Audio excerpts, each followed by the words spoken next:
سب سے پہلے اب تک جتنے بھی گارجین اور بچوں کے والدین یا سرپرستان حضرات جو بھی تشریف لائے ہوئے ہیں، ان سب کا میں شکر گزار ہوں، اور جو چھوٹے چھوٹے بچے یہاں تشریف فرما ہیں ان کا بھی، خصوصاً ہمارے اسٹیج پر جھارکھنڈ کی سرزمین رانچی سے تشریف لائے ہوئے بالکل نووارد ادھوا کی سرزمین میں ڈاکٹر ثاقب صاحب جو قریب ہی وقت میں ادھوا میں تشریف لائے ہیں، وہ ہمارے اسٹیج میں ہیں، ان قریب ہی آپ سے چند قیمتی نصائح فرمائیں گے۔ ان کے علاوہ ہمارے اس علاقے کے روح رواں میر کارواں حضرت مولانا عبدالمالک صاحب المظاہری دامت برکاتہم العالیہ اسٹیج پر تشریف فرما ہیں، آپ سے مخاطب ہوں گے۔ ہمارے شانہ بشانہ چلنے والے اس علاقے کے ہر تگودو میں شامل حافظ صلاح الدین صاحب، اور منچ پر ہیں، نیچے ہیں مولانا زاہد عالم صاحب، تمام لوگوں کا شکریہ۔ میں دو تین باتیں، چونکہ آج کا دن 26 جنوری کے عنوان سے ہم لوگ مناتے ہیں،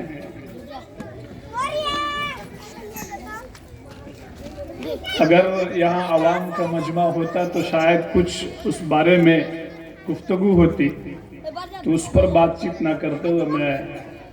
چونکہ ہمیں بہت اچھے یہاں موجود ہے، ان سب کو سننا ہے، دو باتیں میں عرض کرتا ہوں۔ چونکہ اسلام کے حوالے سے یہ 26 جنوری، 15 اگست، یوم آزادی،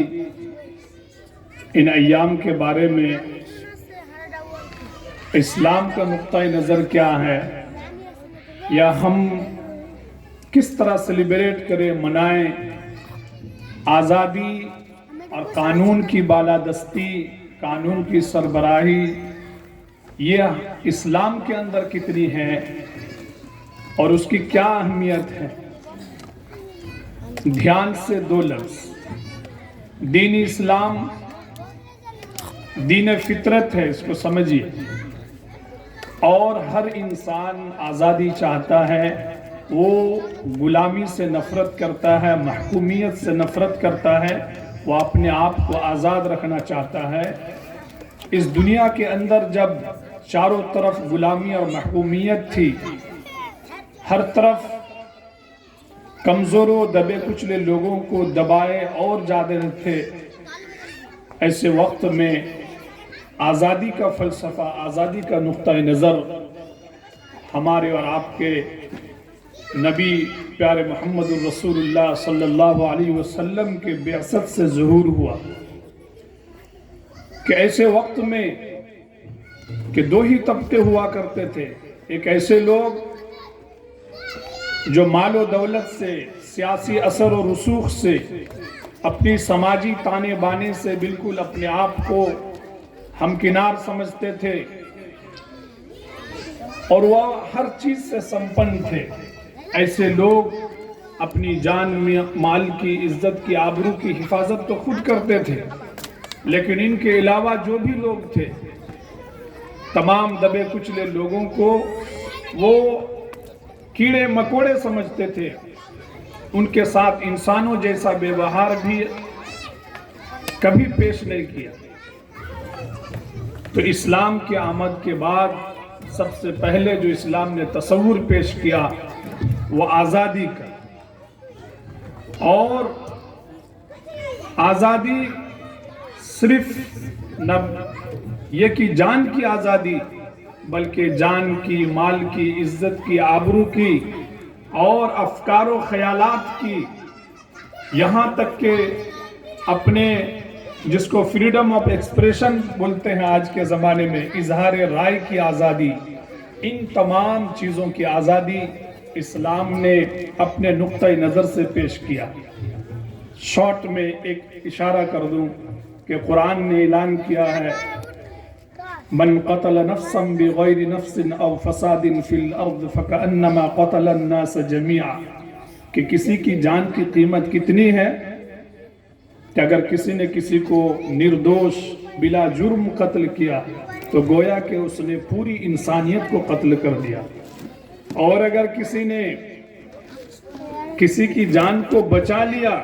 تو گویا کہ اس نے پوری انسانیت کو بچا لیا۔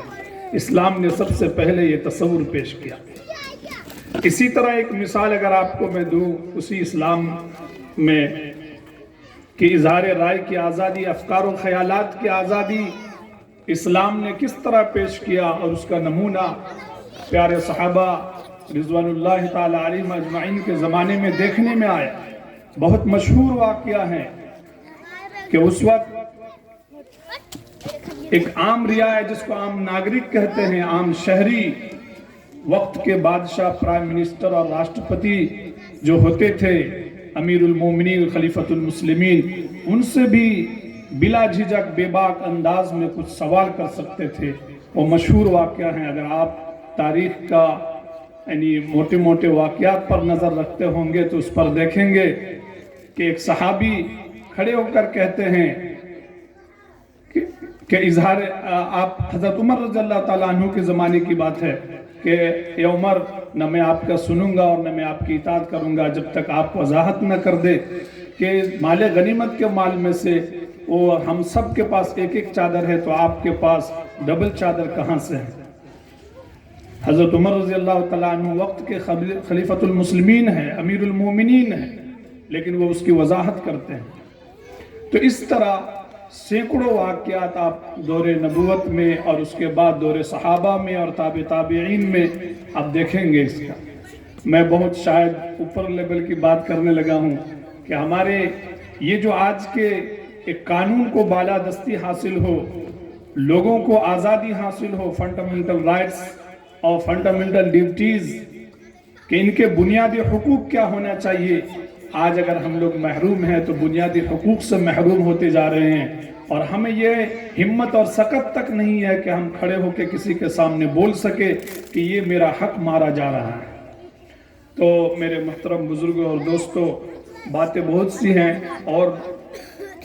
اچھے لوگ آپ کے روبرو ہیں، آپ کو سنائیں گے۔ بس میں یہ عرض کروں گا کہ اپنی تعلیمی ہتھیار کو اور اپنے نالج کی ہتھیار کو، اس ہتھیار کو اختیار کر کے اپنے اندر اپنے حق حقوق کے حاصل کرنے کا جو ہتھیار ہے، اپنے مادہ پیدا کرنا ہوگا۔ اپنے اندر سے بزدلی اور ایک ڈر جو پیدا ہو گیا ہے دلوں میں، اس ڈر کو نکال پھینکنا ہوگا۔ اپنی اولاد کو، اپنی نسلوں کو اور اپنے معاشرے کو اس قابل بنانا ہوگا کہ ہم اپنے حق ادھیکار کی لڑائی لڑ سکے اور اپنے حق ادھیکار کے لیے لوگوں کے سامنے ڈٹ کر اپنی بات رکھ سکے۔ میں انہی چند باتوں میں آپ تمام لوگوں کا دوبارہ شکریہ ادا کر کے اپنی جگہ لیتا ہوں۔ بہت بہت شکریہ۔ السلام علیکم ورحمۃ اللہ وبرکاتہ۔